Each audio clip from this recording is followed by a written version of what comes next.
Hello viewers, আসসালামু আলাইকুম। কেমন আছেন সবাই? আশা করি সকলেই ভালো আছেন। ফরাজ মেডিকেলের পক্ষ থেকে আবারও আজকের এই ভিডিওতে আপনাদের সবাইকে স্বাগতম। তো ভিউয়ার্স, আজকে আমি যে বিষয়টি নিয়ে আলোচনা করব সেটি হচ্ছে গরুর পেট যদি ফেপে যায়, অর্থাৎ গ্যাস জমে যায়, প্রস্রাব পায়খানা বন্ধ হয়ে যায়, সেক্ষেত্রে আপনারা কি করবেন সেটা নিয়ে আমি আজকে বিস্তারিত আলোচনা করব। তো এটা হচ্ছে এসকেএফ কোম্পানির রুমিলেটর, আর একমির হয়ে থাকে আপনার ববি কেয়ার, স্কোয়ারের হয়ে থাকে হচ্ছে আপনার ডিটক্স নামে, ডিটক্স বেড, আর যেমন রেনাটা কোম্পানির হয়ে থাকে, আরও বিভিন্ন কোম্পানি হয়ে থাকে, সেগুলো আমি স্ক্রিনে দিয়ে দিচ্ছি। আর সবচেয়ে বড় কথা হচ্ছে আপনাদের যে ভাত যাও চিকুন বসি খাওয়ার ফলে কিন্তু হঠাৎ করে পেটে গ্যাস জমে যায়, সেক্ষেত্রে আপনারা কি ঔষধ খাওয়াতে হবে আমি সেটাও আপনাদেরকে বলে দিচ্ছি। তো এখানে দেখতে পাচ্ছে, যেমন আপনি আমার হাতে এটা দেখতে পাচ্ছেন, পাশাপাশি ডিটক্স বেড আছে স্কোয়ার কোম্পানির। তো আমি প্রত্যেকটা আরও যে কোম্পানির হয়ে থাকে ব্র্যান্ড থেকে আমি স্ক্রিনে দিয়ে দিচ্ছি। তো ভিউয়ার্স, আপনারা যে বসি খাওয়ান, আপনারা আমি সাজেস্ট করব সকলে এই মোটা বসিটা খাওয়াবেন, আর ভাত যাও চিকুন বসি এগুলো কিন্তু না খাওয়ালেই বেটার, তবে খাওয়ালেই একদম অল্প পরিমাণ সীমিত আকারে।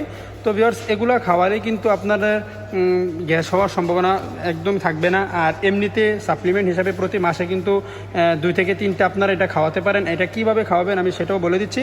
যদি আপনার গরুটা 1 থেকে 1.5 মণ অর্থাৎ 2 মণ হয়ে যায়, তো সেক্ষেত্রে কিন্তু আপনারা 1 লিটার পানিতে 125 গ্রাম যেটা আছে প্যাকেটটা সাইজটা, এটা হালকা কুসুম 1 লিটার পানি হালকা কুসুম গরম পানি করে ড্যাগের ভিতরে, অর্থাৎ যে পাত্রটার ভিতরে গরম পানিটা করবেন সেটার ভিতরে গুলিয়ে তারপর একটা 7 আপের বোতলে নিয়ে তারপর আমরা আস্তে আস্তে কিন্তু খাওয়াই দেবো, নাকি মুখে যেন না ওঠে আর কি। তো এভাবে আমরা খাওয়াবো।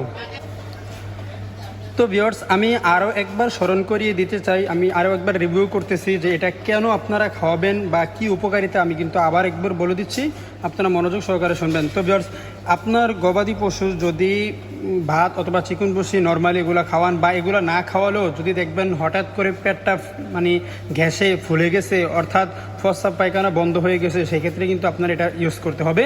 তো ভিউয়ার্স, আপনারা এটা কিভাবে ব্যবহার করবেন, শুধু এটা না, এটা তো স্কোয়ার কোম্পানির, যেমন একমি কোম্পানির ববি কেয়ার আছে, এসকেএফের রুমিলেটর আছে। তো আমি এগুলো স্ক্রিনে দিয়ে আসছি। তো এগুলো কিন্তু আপনারা নিয়ে খাওয়াবেন। এটা কিভাবে খাওয়াবেন আমি সেটাও আবার বলে দিচ্ছি রিভিউ করে, যে যদি আপনার গরুটা 1.5 থেকে 2 মণ হয়, তাহলে কিন্তু আপনার 1 লিটার পানিতে হালকা কুসুম গরম পানি করে সেই পাত্রটার ভিতরেই কিন্তু এই পুরো পাউডারটা গুলে ফেলতে হবে। তারপর একটা 7 আপের বোতল সাথে রেডি রাখবেন, সেটা ভিতরে ঢুকিয়ে তারপর আস্তে আস্তে করে খাওয়া দেবেন। তবে একটা কথা ভালো করে খেয়াল করবেন যে এটা যেন নাকে মুখে না ওঠে। এই পানিটা খাওয়ানোর সময় প্রয়োজনে 2 থেকে 3 বার আস্তে আস্তে রেস্ট নিয়ে খাওয়াবেন, কিন্তু নাকে মুখে যেন না ওঠে। তো ভিউয়ার্স, ভিডিওটি ভালো লাগলে একটি লাইক ও কমেন্ট করবেন, আর এখনও যারা এই চ্যানেলটিকে সাবস্ক্রাইব করেননি পাশে থাকা বেল আইকনে ক্লিক করে চ্যানেলটিকে সাবস্ক্রাইব করে দিবেন। আর আমি কিন্তু একবার আমার এই চ্যানেলটি কিন্তু একদমই নতুন, তো আপনারা যদি উৎসাহ দেন তাহলে কিন্তু আমি আরও এর চেয়ে ভালো ভিডিও আপনাদেরকে উপহার দেওয়ার চেষ্টা করব। তো ভালো থাকবেন, সুস্থ থাকবেন, আল্লাহ হাফেজ, আসসালামু আলাইকুম।